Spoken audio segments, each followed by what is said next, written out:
He's your friend and mine. He's a fellow Knicks fan. He's Michael Chiesa. Yeah, there it is. Still sad. We had a good run. We had a good run. It should have been a better run. I had a lot of fun, man. Yeah, but it was still a lot of fun. It was. I had a blast. And to see them win a playoff series against the Sixers, nonetheless, I mean, it's safe to say I was absolutely juiced. It was awesome. Yes, we were texting throughout. It was great. I think they could have gone a little farther, but you know what? You would know this very well as a pro athlete. The body, it has its own plans, and if it just doesn't hold up anymore, it's hard to overcome that, right? Yeah, absolutely. I mean, Brunson played complete blood and guts basketball. I mean, how long was he hanging by a thread for? And Josh Hart, I mean, you can't teach Hart. They got to make a shirt that says that. You can't teach Hart, H-A-R-T, and then you got the big Ragu, the Villanova 3. I hope they keep them together as we move into next season. Yes, amen. By the way, top of the show, Mike, I know you're half media guy, half fighter. Provided an update on 303. Things are looking good. Everyone's freaking out. I know you tried to get into the breaking news game back on the Super Bowl, and that kind of went haywire. But over here, no fake news, Mike. You feel good about this? I feel good about it. I mean, let's be honest. I mean, Conor's a guy that's always showed up. He's always made weight, and he's even showed up in times when he shouldn't. I mean, the Chad Mendes fight. The third Poirier fight, from what I know, his leg was compromised going into that. I think everybody's just freaking out right now. But, we'll see. Like you said it yourself, like streaks come to an end at some point, but I don't think that's the case with Conor. I think he's eager to get back in there and compete. So hopefully when the dust settles, 303's main event is still intact. Yes. By the way, were you just trolling everyone with the 300 stuff on Super Bowl? And do you know 100%? Okay. Do you know that your avatar is a meme that was done by our guy back here? You know that, right? Okay. All right. Yeah, I do. I did give him a shout out for that. I thought it was pretty funny. I like it. I'm not a Chiefs fan either, but why did you do this to the people? For one, I was rolling the dice. I thought for sure, I'm like, they're going to do an announcement of Super Bowl. I can be like Nostradamus, say I saw it coming. And then when it didn't happen, I was like, oh, the news is UFC Roundup's coming back with myself and Paul Felder. And everyone's just like, threw off, Did you get a lot of shit for that? I did. My fan base is dwindling as it is, so it's like whatever, man. No. Well, I mean, if you tell them that, it kind of expedites the dwindling, for sure. If you know what I mean. Yeah, for sure. Absolutely. By the way, just one quick one. If all systems go, we hope so. All good. We see the fight. Who do you like in the fight? I mean, from a technical standpoint, I don't like how square Chandler stands sometimes. He likes to punch his way into these stance changes, and he does it walking forward, and that makes him a bigger target. And if Conor still has that same accuracy, he's just you can't take that left hand from Conor McGregor so many times, especially standing square. So if Chandler can mix in the wrestling, I like his chances. But if he tries to have a shootout with Conor McGregor, I think early on Conor could catch him and could finish him. It's hard to say. I think it just depends on what side of the bed I wake up on. I go back and forth with that fight, but I think Chandler's got to fight smart to avoid that left hand for sure. You can't be standing square, can't be a big target like that. Use lateral movement. Don't just walk in on a straight line against Conor McGregor. Okay. Let's talk about your fight. So August 3rd, Tony Ferguson. How did we end up here? How did you get Tony? What was the discussion? Were there other names discussed? There was no other names discussed. I knew at some point I was going to get the phone call, and Danny Rube, best manager in the game, called me and was just like, you're never going to believe who they're calling me about. And I'm just like, I said Wonder Boy first. He's like, who's the one fight you'd like to have at 170 pounds? Like, Wonder Boy. We've kind of talked about it for a while. He's like, it's not him. He's like, say someone else. And I forget who the second name was. And then I was like, just tell me who it is. He said it's Tony Ferguson. I was just like, whoa. I didn't see that coming. I thought I'd be, if I still had a ranking next to my name, I think it'd be like a Randy Brown, an Eliseo Dos Santos. These guys kind of jockeying to get into the top 15. But the reality is I don't have that number next to my name, so the possibilities are endless. I didn't expect it to be Tony Ferguson. And it's ironic that I'm talking to you today, June 5th, because when I was in training camp for Tony in 2016, it was today, 8 years ago today, I got in a really bad car accident. Wow, that's and that crazy. Was kind of the I was kind of going through some personal problems in training camp. I was kind of depressed, really depressed. And I went to the store to get groceries. And on the way home, I hadn't slept much the night before, and I fell asleep at the wheel and I wrecked my truck. I didn't have a seatbelt on, got a concussion, smashed my head on the window. And And then like within a few days, that's when I ruptured my L4, L5, that training camp. So this car wreck was like the catalyst that led into me having to withdraw from that fight, which was honestly probably the lowest point in my adult life. I've never felt lower than that. And it's just crazy. I'm talking to you on June 5th, 8 years Wow. ago from the day it happened. And I'm excited to get this opportunity to go fight Tony. And, we're both not at the highest points of our careers, obviously. But it's a fight where it's like, it's the one that got away from me. So I'm really excited to fight him and kind of lay to rest some of those personal demons I had 8 years ago. Go out there, lock horns with a guy that I've had a ton of respect for. At one point was the boogeyman in my weight class. So I'm excited for the opportunity, and I love fighting in Abu Dhabi. I feel at home out there, and I only have so many fights left, and I'm excited that this is one of them. Wow. So you said a lot there, and I can't believe it's the anniversary of that accident. Yeah, 8 years ago? Could I yeah, ask? And I understand if you don't want to go too far into it, but yeah. why were you so down? Why were you so depressed in that moment?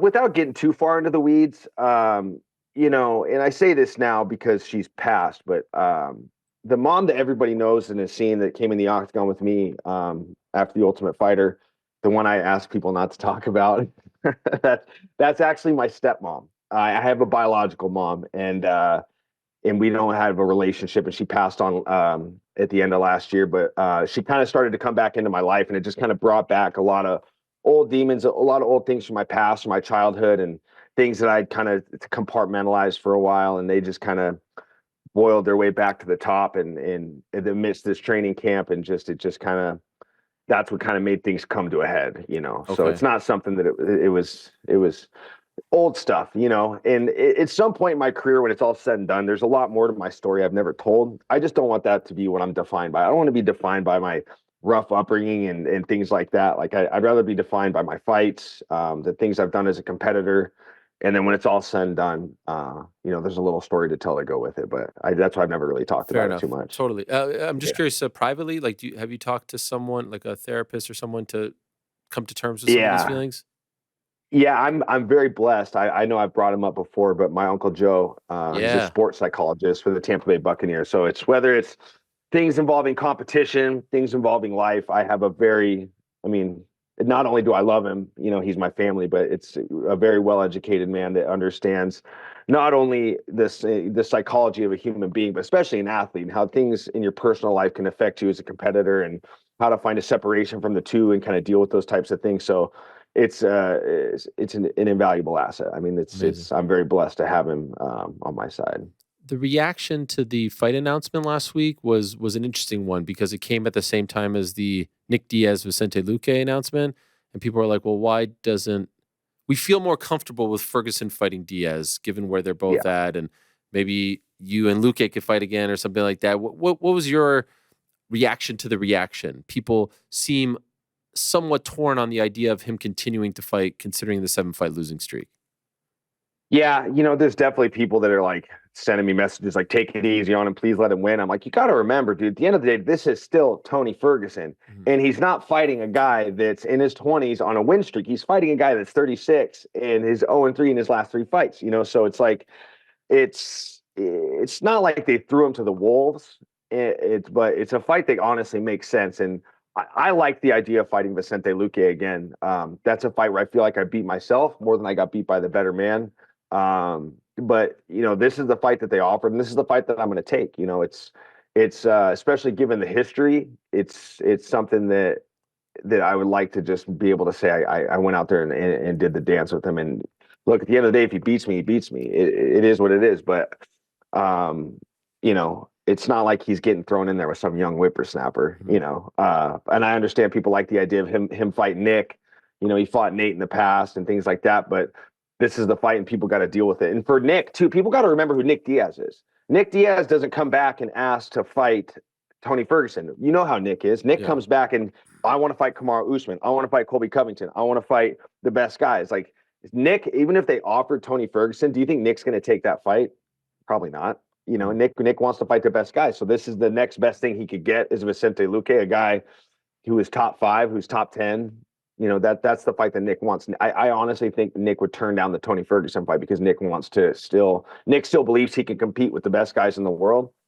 and he could beat the best guys in the world. So I don't think Nick would even take that fight. I think that he would rather take the Vicente Luque fight. 100%. Actually, I reported last week that he asked for MVP coming off his win. He asked for Kevin Holland. He asked for names like that. So still, guys who are very much in their prime.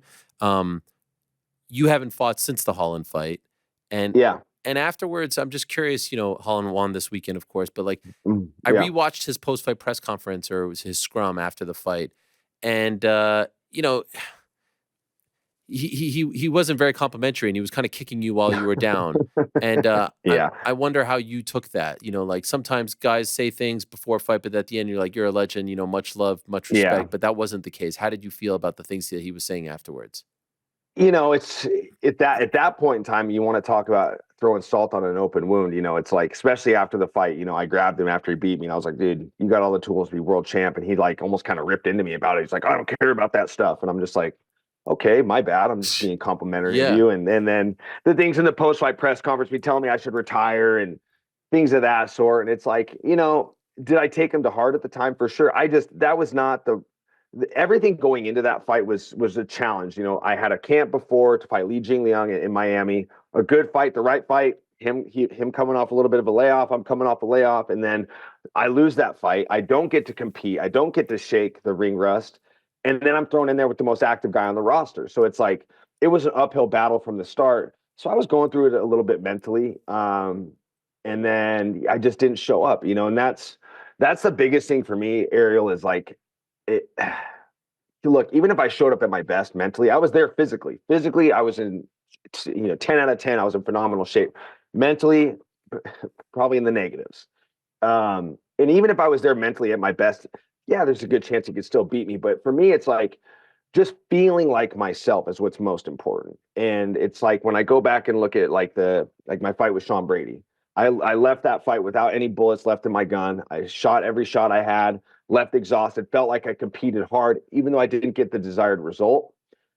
That's what this is about for me. I'm not out there trying to chase a win. I just want to chase down the way I felt when I just competed my best. That confident side of me.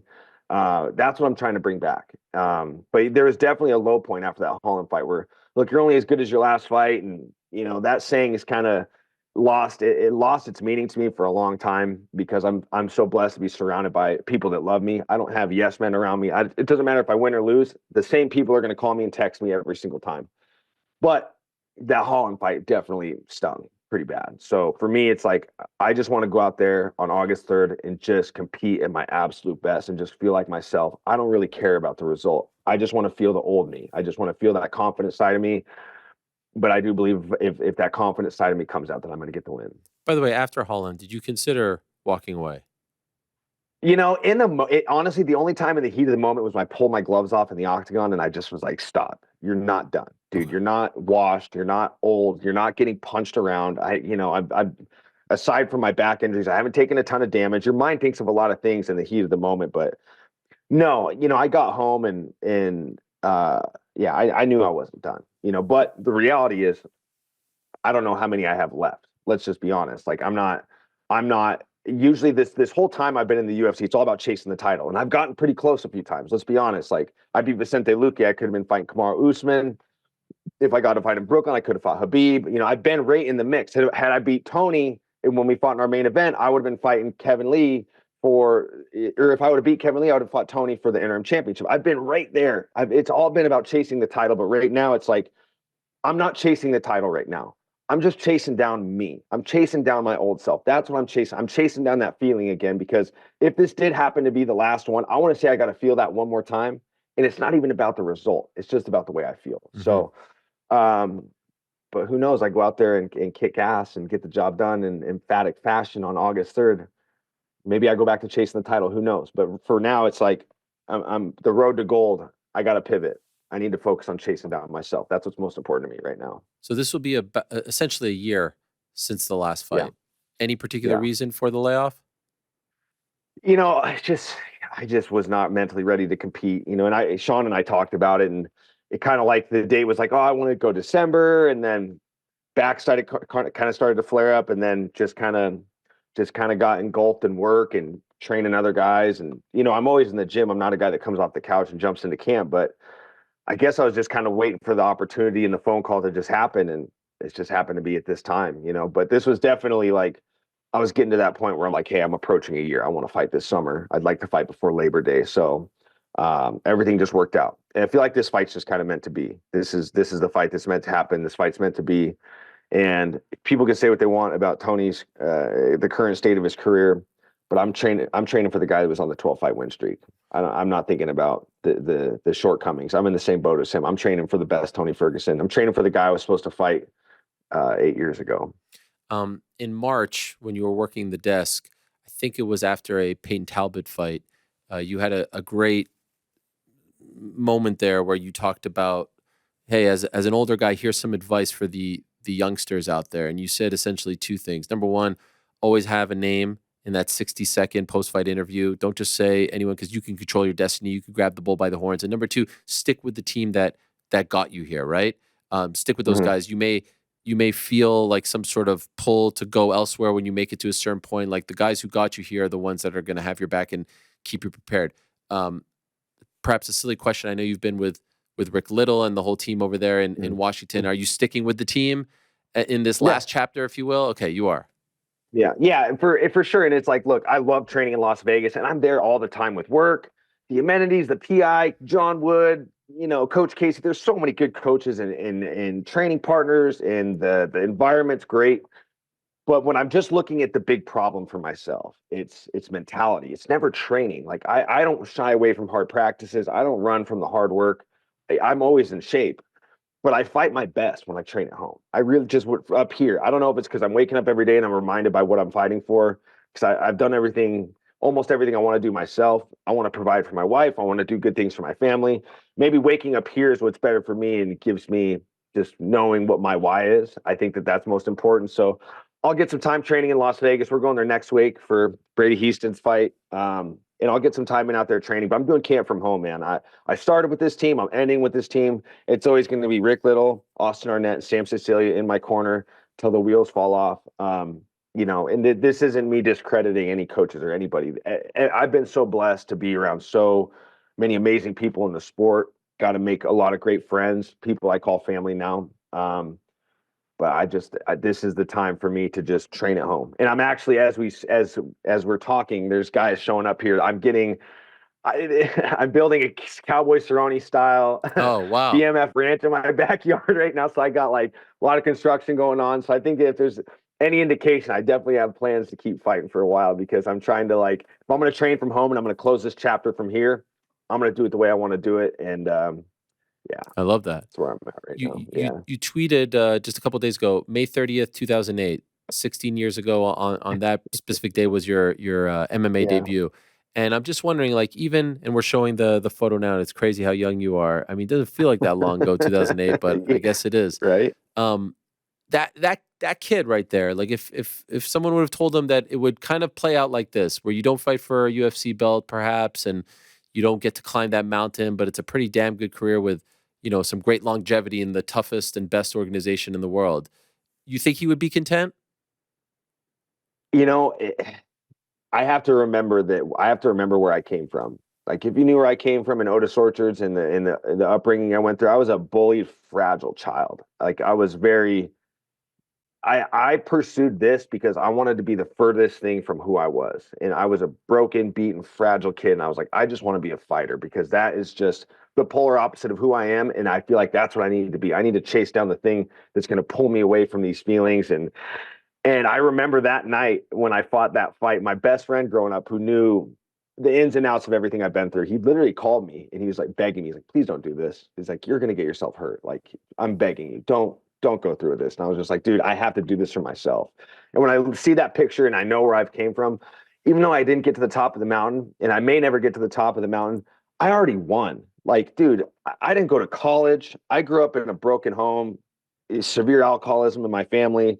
And I've had a 12-year career in the UFC. I work for ESPN. I'm a broadcaster. I live in a beautiful house. I'm not broke. Like, I won. It doesn't matter what happens from here on out. You know, the title's just the cherry on top. Everybody strives to be the best, dude. There's some guys, look at guys like Alexander Gustafsson, Uriah Faber, some of the best fighters we've ever Dustin seen. They Poirier. never even got Dustin Poirier, Yeah. they never even got to an undisputed championship, but they still won. Look where they're at in life, you know. And I look up to Dustin Poirier so much, and I attach myself to things he says.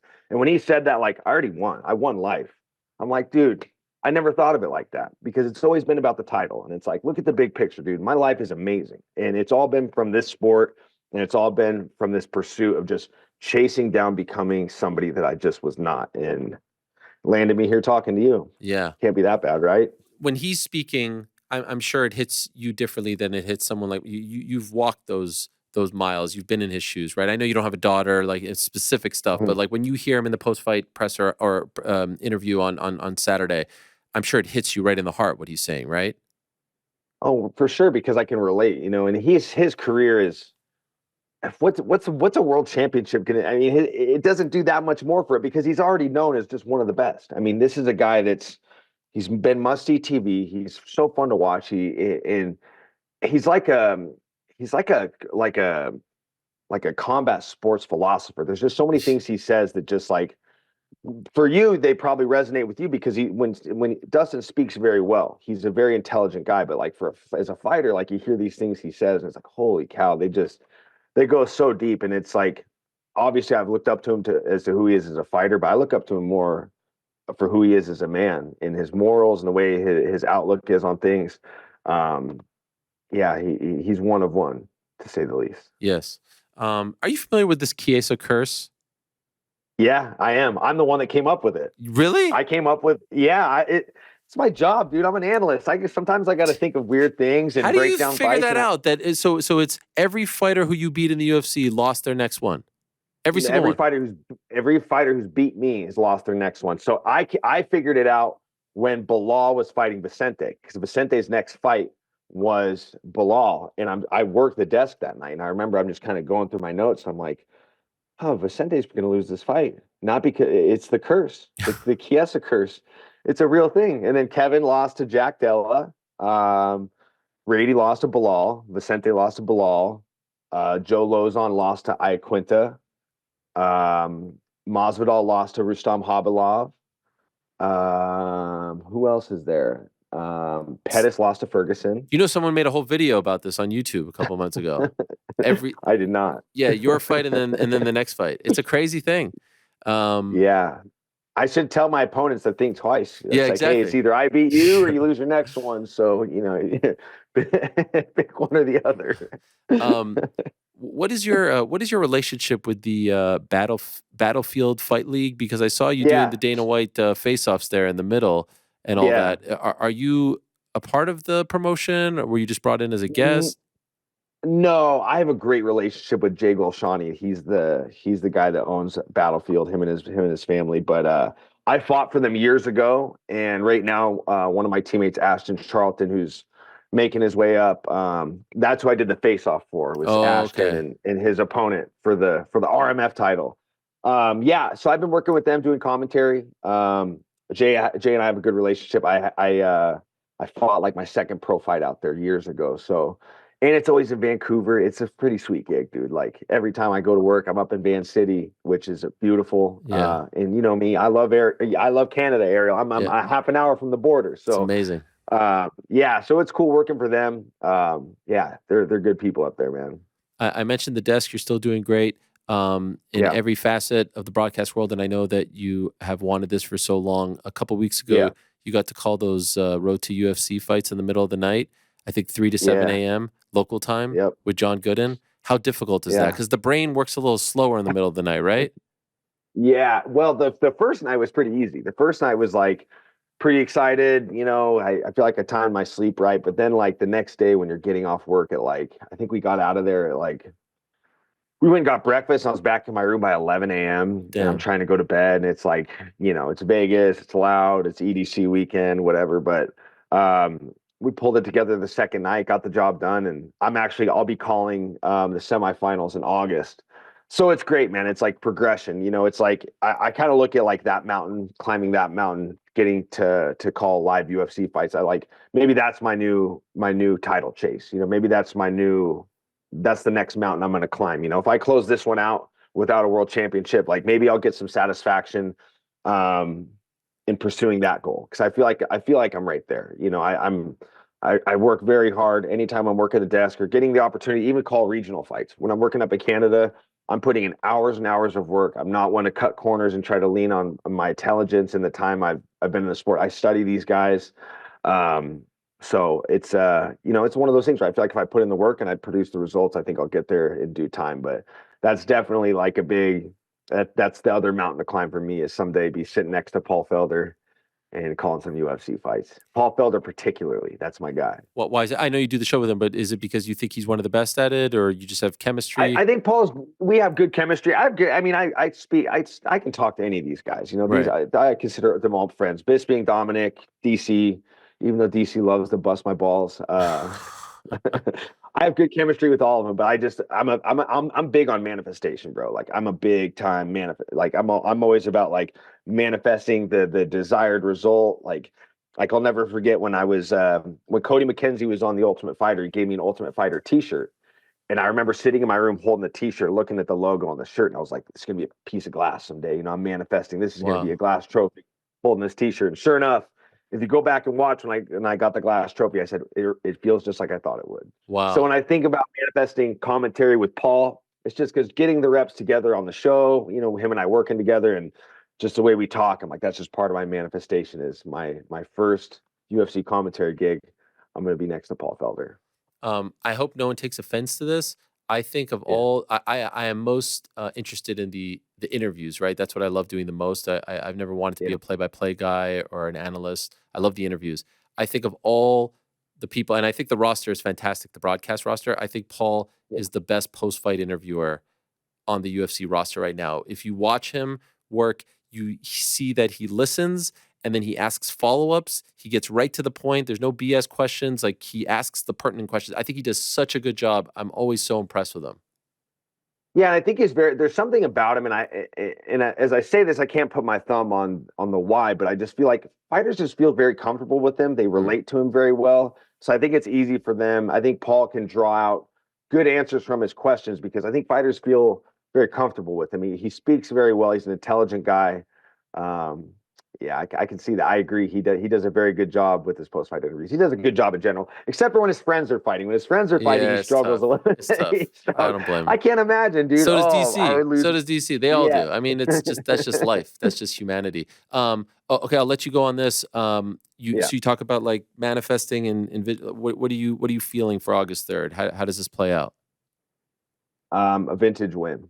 A vintage win. I'm talking go out there, be confident, get to the back, get a rear naked choke, and just do it the way get a win the way that got me to the big show. Take the back, fight's over. But nonetheless, I'm preparing for a tough Tony Ferguson. I'm prepared to go 15 minutes. I know what I'm getting myself into. And people can look at the 0-7 streak, but the competitor in me knows that Tony can still compete right now. So I'm preparing for whatever. But I'm manifesting a submission win.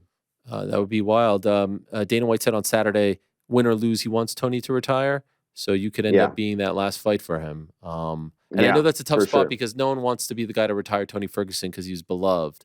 But you have to Yeah, look out for yourself. yeah. You know, and it's there's no friendships in the sport. You know, he's a guy I have a ton of respect for. We've talked before and we've communicated maybe, you know, a few years ago about training together possibly, but you know, if he's signing on the dotted line, so am I. And I'm not looking at it like this is his last fight. I'm going at him like this is fight number 13 on his win streak. So I'm preparing for that guy. I'm not thinking about the retirement talks, the losing streak. I'm ignoring all the talk. I'm treating Tony like that this is his 13th fight on his win streak. So that's the guy I'm preparing for. Good luck, Mike. Thanks as always. Great Thanks, to have Ariel. you on. Appreciate it. Team Bam Bam. Make sure to tune in next weekend. Brady Houston against Garrett Armfield at the Apex, your favorite place to watch fights. Love it. Thanks, Mike. Talk to you soon. See ya. All the best. There he is, Michael Chiesa. Thanks for watching. We appreciate it very much. Hey, if you like this video, give us the old thumbs up. Subscribe as well. You could get many more of these videos on the channel. So please do that. We would love you forever if you did so.